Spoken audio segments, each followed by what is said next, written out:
Joining us for our latest Yahoo Finance Presents is Bed Bath Beyond CEO Mark Tritton. Mark, good to see you in person for a change. I know, Brian. After all this time, we're actually here in the flesh. Yeah, I can't believe you exist, and of course, I still exist. So listen, we are sitting in your newly remodeled 92,000 square foot New York City store. When did this remodel begin? You know, back in December 19, I remember the journey, just after I joined, we came in here with the owners. They were talking about our lease being up, what did we want to do?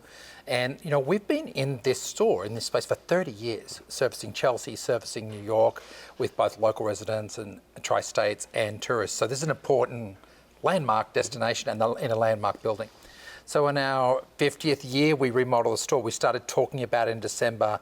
We began our plans, COVID hit. We still believe in New York. We still believe in this space. We continued. So it's an iterative process. We closed the store in December 31st at the end of 2020. And then we spent the last 6-7 months remodeling. So here we are. You spent time, you're an executive at Nordstrom, executive at Target. What is Mark Tritton, what did you think about when you walked into the store? You haven't seen a remodel really in 30 plus years. How do you go upon redesigning it? You know, I think it's about the customer experience and the customer journey of who we want to be and what is the easy evolution of the business. And I think that the store we inherited here was incredible. It was large, but it was a pretty daunting experience, if I can call it that. It was more like a warehouse. You put it nicely. Yeah. Well, everyone remembers it. It was dark. It was jam-packed with merchandise. It was kind of a bit of a bazaar. And that was fun, but it really wasn't standing for the brand that we wanted to create. So really thinking about how to modernize the experience, and that starts with creating an omni-channel experience here in the store. So it's about the physical and the digital merging, but let's celebrate the home. Let's make home happier and celebrate rooms, categories that we dominate and that customer expect from us. Behind us here, an incredible bath area like you'll see nowhere else in New York. Bed, kitchen, storage and org, health and beauty, indoor decor. This store has it all. And the physicality of everything from the lighting to the floors, to the fixtures, to the layout and the details, much more residential, much more modern. And so customers are able to envisage themselves in their own homes as opposed to shopping off shelf and then trying to work it out later. Where did the racks go? I walked in here, I stood one end of the store and I saw the other end of the store. Yes. Bed Bath Beyond, known for their really high racks and you can't see anything. No, well this really, 92,000 square feet is a lot. Opening it up and having sight lines from front to back and creating that sense of discovery in a store was really important. So light, bright, fresh, great signage, great value signage, but experiential shopping. And I think that people are so hungry to look and touch and feel and kind of just wander and find things in store, and we really wanted to play off that. There are a couple different elements in here. You have a SodaStream shop. Yes. You have buy online, pick up at the front of the store. You have scan and go. What are some of the other innovations? You know, I think that the Omni stuff is really important, that you can take out your phone and you can literally shop and scan or use it as a map, or we have a great coffee shop. You can stop and have a great cup of coffee here. You can actually check the menu on your own phone beforehand if you want. But we've got things like, Nespresso, as you said, SodaStream. We've got a really cool innovation in our vacuum areas. So I've worked with vacuum cleaners for a long time, and customers always say, I can't take that off the rack. I can get the box easily, but what am I actually buying? And it's a big ticket item. We actually have an experience space, carpet, dirt, and great vacuum cleaner assortment. You can pick them up, they're plugged in. You can see what's the weight of this, what's the power of this. I'm going to try this out. I know, it's super cool. But I think this idea of more experiential and more in-home expectations of how a customer shops and wants to iterate with a product is really important. I think coming down here, we have the Casper shop. You can lie on a bed. You can test part of a new deal. You just struck a new deal with Casper. Absolutely. I think the first ever major in-store presentation in the US. Think about bed, think about sleep, think about us, and think about Casper. It's a natural progression. So here we have a full assortment of Casper, but it's also experiential. Pillows, pet beds, mattresses, you name it. So the idea that you can come in, you can touch, you can feel, and you can experience and find that easily and navigate and discover in the store is really important to us. 92,000 square feet. I imagine to lease a store is not cheap. No. Why are you so confident New York comes back? We never doubted it. We really didn't. I think that it's not a vanity project. It's not about we have to have this flagship to kind of put a stake in the ground like a castle and like a lot of retailers used to do. We have a thriving business here in New York. We have a thriving Chelsea business. We have a thriving New York business. You have 4 stores. With this, you have, what, 3 other stores? Yes, we have Tribeca, we have Lincoln Center, we have Kips Bay and the store here, and we'll look at the total real estate across New York over time. But this for us was a landmark store for our customer and for the space. I think the area of 6th Avenue we're in is definitely home orientated. It's a great destination space. Whether you're a college student or an apartment dweller, this is the place to come. So we wanted to be here. How much will this store make in terms of sales in a year? Aha, there's the surprise. I would say to you, it runs, 5 to 7 times our average suburban store. It's that big. And so there was a revenue hit there, but it has to be profitable. It has to make money. And that's what we've been focused on all the way in. So we will have maybe a few more of these across the country in the right markets where we have the right real estate, where we can fully express the ultimate expression of the brand, like a hub and a spoke, but there won't be anything like Chelsea. So you are also remodeling, 450 stores. What Yes. components from this store will be in those stores? Yeah, look, I think this is really emblematic of the 450 stores we're going to remodel. We've already started that process. They're off and running, doing very, very well, exceeding our expectations on both the ROIC and the sales and margin.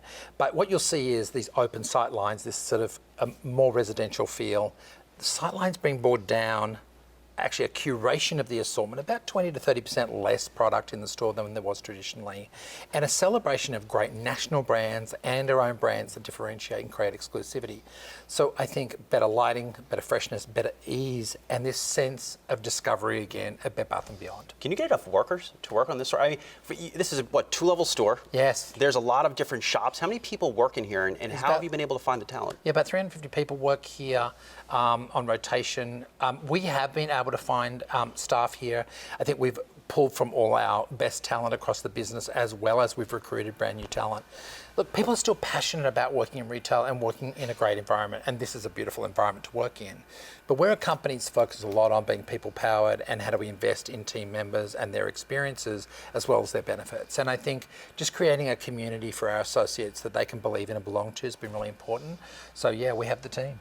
What you've pulled off with this store, it really is impressive. It is a different representation of the company. Does it make you rethink closing 200 stores over the next 3 years? No, we feel really solid about that. I mean, I think that, we always talk about, when we all came into the business, we had a 1.0 version of Bed Bath that had serviced us for a very long time in a very great way, but it wasn't relevant in all its elements, whether it be supply chain, IT, product, and definitely the store's definition. Those stores were built, placed and run in a pre-internet world.